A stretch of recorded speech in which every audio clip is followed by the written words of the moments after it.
What's up mga ninong? Kamusta kayong lahat? Sana ay okay lang yung ating pag-breed at pag-raise natin ng ibon. Ayan na naman tayo, nagbalik ulit sa pag-vlog. Mukhang matagal yung naging last upload natin. Dahil maraming nangyari, busy sa work, tapos nagka-problema rito sa loob. Quick kwento ko lang na nagka-outbreak tayo ng pangalan nito ng salmonella. Din madami sa amin maraming breeder tayong namatay. Mga siguro nasa 8 siguro. On the top of that, meron din tayong mga YBs na namatay na sarili kong breed na, tsaka yung iba na acquire ko na siguro total nung namatay sa akin na ibon siguro mga 15 matay nating ibon. Tsaka yung kasama pa dun yung mga ibang finisher nang galing sa tropa, sa mga kaibigan natin. So nandito tayo uli sa pag-breed uli. Bali nung alam ko, yung pagkakatanda ko noon ay nagbe-breed ako ng para sa 2024 na OLR. Saka tumama yung salmonella sa ibon nun. So ang nangyari sa akin, ginawa naantala din yung pabreed natin. Kung sakali dapat sana nai-produce natin yung mga pang OLR. So ngayon nangyari sa atin, naging limited lang yung mga naging inakay natin. Late na rin tayo sa ibang OLR. Bale, nagbe-breed na lang ako ngayon ng siguro yung mapipisil na pang late hatch natin na ipapasok sa OLR. Tapos yung iba, stock bird. Kasi may mga nakuha uli ako na ibon na pambawi natin sa pang-breeding. Dahil kulang tayo ng mga hen. Halos lahat ng iba kong nakuwang hen galing kay Kuya Neil Baptista. Ayan, kay Kuya Neil. Yung tatlong na-acquire kong hen ngayon na ito yung isa. Ayan, ito ko pala ito itlog na. Ayan yung may dark check, white light na yan. yan yung isang hen. May itlog na yan. Tapos ito yung pangalawa. Bali apat pala yun, apat. Ito yung checkered na yan. Yan, may inakay na sila. Ipapasok natin itong inakay nila sa club race ng isang tropa natin kay Kuya Russell.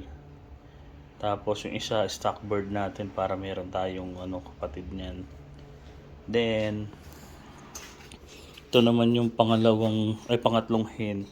Yung white light na to ay inbreed Thomas 6 yan na cross sa 555 na Wolverine. So sana maganda yung maging anak nila. Yan, focus natin. Meron silang inakay, dalawa. Ewan ko lang kumaan natin. Tingnan natin. Galit eh.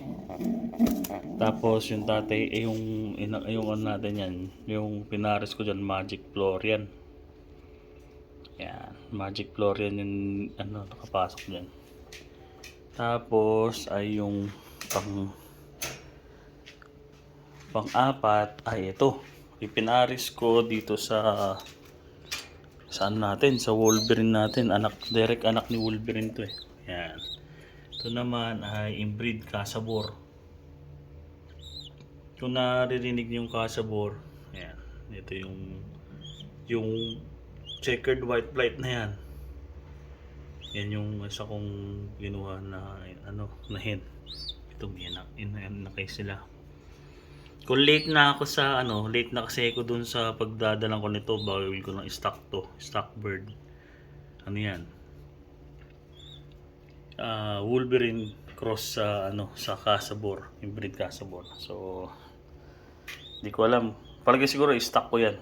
Lahat ng may stock ng Wolverine, stock bird yan. Yan. So, ano pa rin tayo? So, nagbi-breed pa rin ng mga pang stock bird tsaka ibang pang late hatch nga. Meron din tayong hinihintay na isa pa rito na na misana din. Ito ay nilaban namin ng Black and Gold Race BGR OLR. Ayan. Tapos ito ay 7 sa ang linyada niyan Hele Rocher o Hele Rocher. Ayan. May dalawa silang inakay, kapipisa lang. Ayan. Sana maganda yung magiging inakay nila. Tapos, meron tayong inacquire na dalawa yun eh. Dalawa kasunod nun. Yung dalawang cock naman. Ito yung isa. Ayan. Ito ay inbreed Seiko, pero ang nasa ibaba niyan ay yung kakross niyan ay Pipa, nanggaling sa Pipa Elite Center na Porsche 911. Yan. Kaya maganda yung lalaki na yan, yung cock na yan, yan yung magandang isang titingnan natin. Ito naman yung isa pang kinuha ko. Yan, nagkagalit. Yan. Yung checkered na to ay apo ni direct na kinuha to, na direct apo ni 7 tsaka ni Queen L. Yan, gandang ibon to. Hahanapan natin ng Paris Cedar pagka natapos siguro yung Thomas 6 na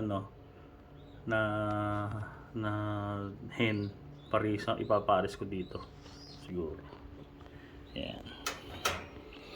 So far yan yung mga mga binibreed natin para nga para sa pang stock at saka pang club race at saka pang yung napipisil natin na late hatch. Medyo malungkot yung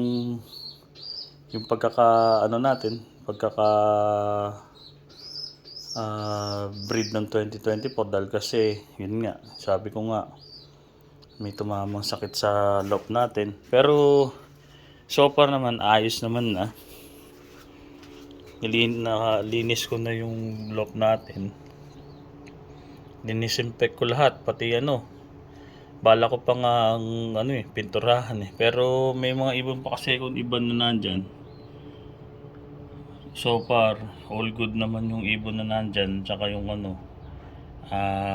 yung kulungan natin malinis yan. Yung kabila, hindi ko pa nagagamit. So itong kabila naman ay may ibon tayong may ibon tayo na nakalagay nilagyan ko dun ng itlog na dun sa gilid. Pasok natin sa sa club race. Yeah.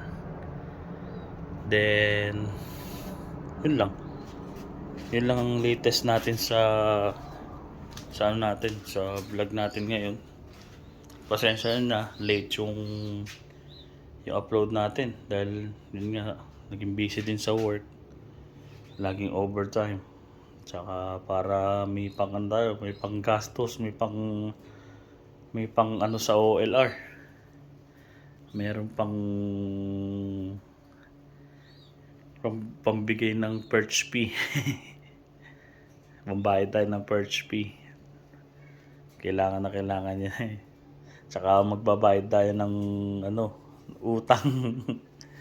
Ayan, ang mga bills natin kailangan bayaran. So yun lang mga ninong, yun ang quick update natin dito. Hindi ko pa alam kung kailan na susunod natin na upload. Shoutout nga pala sa mga kagrupo ko, Team Pampa. Ayan. Shoutout din kay Boss Gerson De Jesus at saka kay Kuya Neil. Maraming salamat. Maraming salamat sa suporta. Ayan. So yun mga ninong, sana yung maganda maging breed nyo at sa maganda maging race ninyo. Peace out muna.